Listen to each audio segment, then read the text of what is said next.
The Shadow of Fu Manchu. Based on the stories by Sax Romer.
During a tour of the British Museum, Garame senses the presence of the supposedly drowned Dr. Fu Manchu.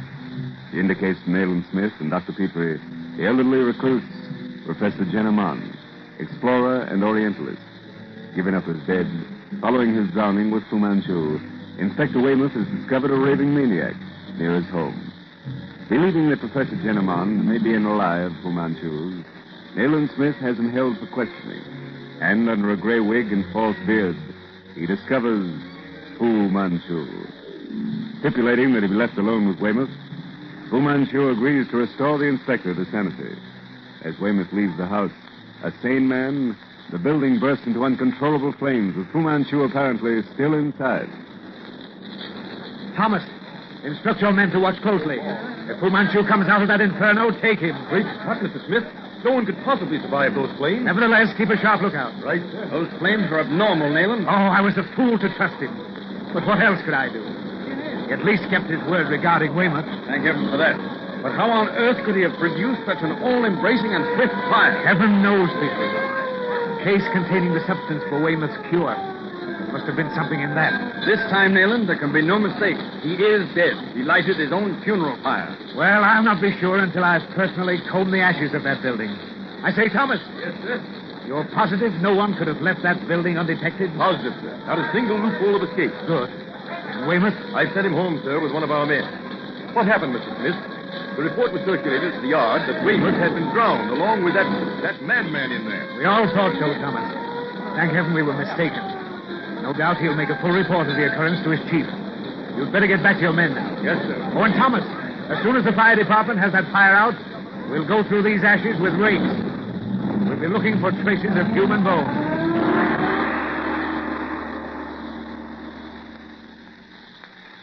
Weymouth miraculously restored to sanity by the man he fought. The place in flames, burned to the ground with a rapidity that points to some hidden agency, yet not a trace of human ashes. Well, he couldn't have gotten away in the confusion, Nayland. There was no possible chance of escape. A rat couldn't have passed Thomas's men undetected. Then how are we to account for the absence of any bones? We must remember that as a chemist, he has no equal.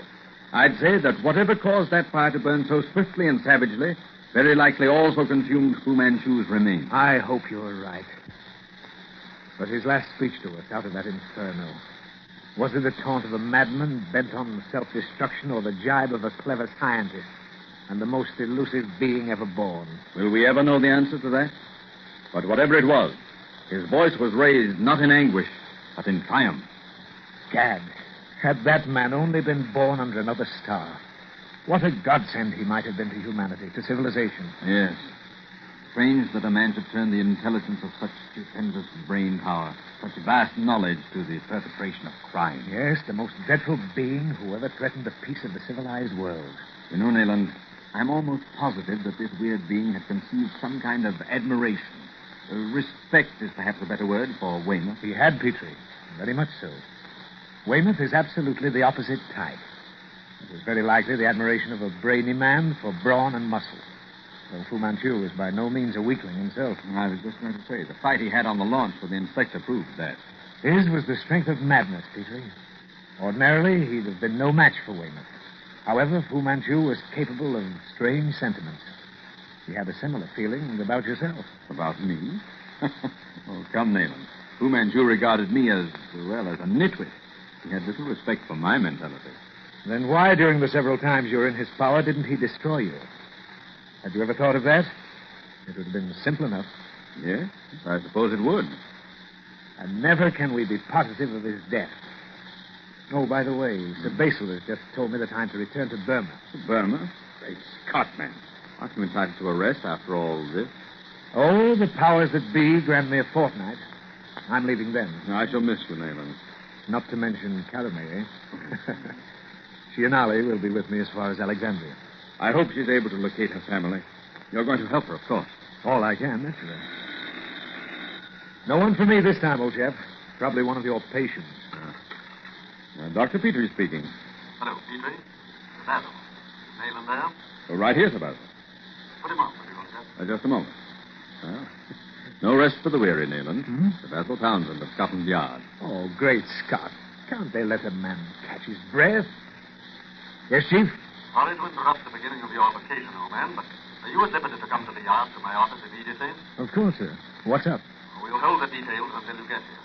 Oh, bring Dr. Petrie if he cares to come. Righto, sir. At once. Sit down, gentlemen. Sorry, Nayland, to have had to call you, but something in your line has only just come up. In my line? Oh, what is it, Chief? Heaven knows. If I weren't positive that Fu Manchu is dead, I'd almost believe that... However, you and Petrie haven't had commonplace lives lately. Fu Manchu saw to that. But if I'm not mistaken, even stranger things are ahead of you. It's almost impossible, Sir Basil. Terror can have no blacker meaning than that which Fu Manchu gave to it. But as you say, Fu Manchu is dead. That being the case, Chief, what have I to fear? You have to fear the Sifan. By Jove. The Sifan. I've always felt that Fu Manchu was the servant of others. Right, Nathan. We knew he wasn't the head of the organization which dealt in wholesale murder, which aimed at upsetting the balance of the world. I think you even know the name of the certain Mandarin and member of the Black Poppies who was his immediate superior. I do. But I've never dared guess at the identity of what we may call the head center. Then I suppose, sir, my return to Burma is postponed. For the present, at least. Caused by the sudden arrival of Sir Gregory Hale, former attaché of the British Embassy at Peking. Sir Gregory? Here in London? At the New Louvre Hotel. Suite 14A, 4th floor. Has he made a report to the India office? On the contrary. He hasn't entered any office. Nor will he receive any representative. He's been locked up in his suite since his arrival a week ago. But I thought he'd only just arrived. So did we. Until we learned differently. Great Scott. Is the man mad to lock himself up in that fashion? Either mad, Nayland, or the savior of the Indian Empire. Just what do you know of him? Oh, not a great deal. In fact, only slightly. He honored me at one time with the belief that I was the only man in Europe worthy of his confidence.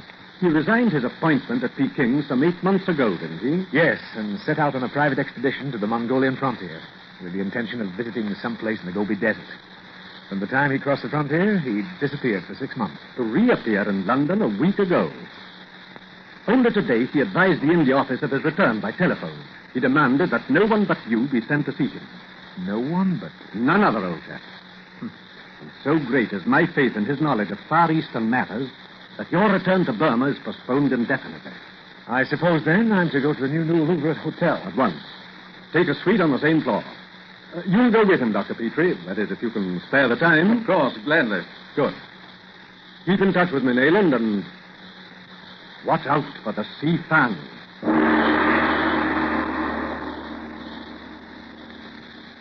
Strange business, Petrie.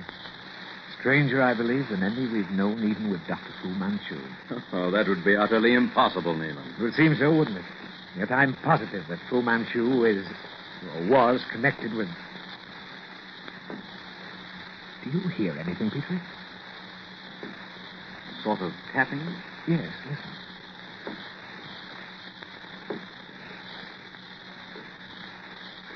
Strange how things like that make you hold your breath. Eh? Our experience with Fu Manchu has made us act like nervous old women. But tell me, who or what is this Sifan you and Sir Basil seem to be so familiar with?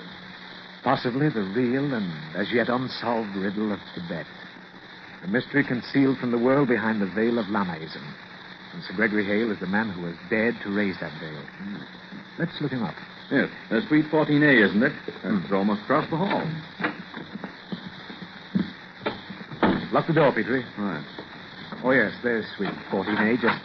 Oh, I beg your pardon, gentlemen. Can you help me? He's my master. Come and see him, for heaven's sake. Come and see him. Now, steady, old man, steady. What's wrong? He's dying or going mad, sir. I never disobeyed his orders before, but I can't stand it. I can't help myself. Who are you? What's your trouble? I'm Beetson, Sir Gregory Hale's man. Sir Gregory. Come on, Petrie. I don't see him in the sitting room. Where is he, Beetson? The bedroom. In there, sir. Great Scott! Can this creature be Sir Gregory Hale? Lift him up, Petrie. He seems to be choking. Glass of water, Beetson, hurry. What is it, Petrie? In heaven's name, what is it? I don't know. Apparently losing the power of speech. The water. He was stricken dumb, gentlemen, a few minutes ago. Drink this, Sir Gregory. Here. Easy. Help me. Smith. Right. He wants to write.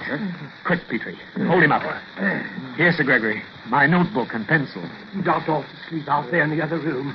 I brought him here and laid him on the bed. And when he woke up, he was like that. There it is again. That tapping. Oh, stop it. Stop it. Listen. Sir Gregory. Look, gentlemen. By Jove. Pull yourself together, Beetson. I'm afraid there's nothing can be done for Sir Gregory now. He's dead. Dead? Dead? The paper, Petrie. He wrote 6 lines. Huh? What is it? Guard my diary. Tibetan frontier. Key of India. Yellow rising. Watch Tibet and the Sifan. And beware man with limp.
The shadow of Fu Manchu.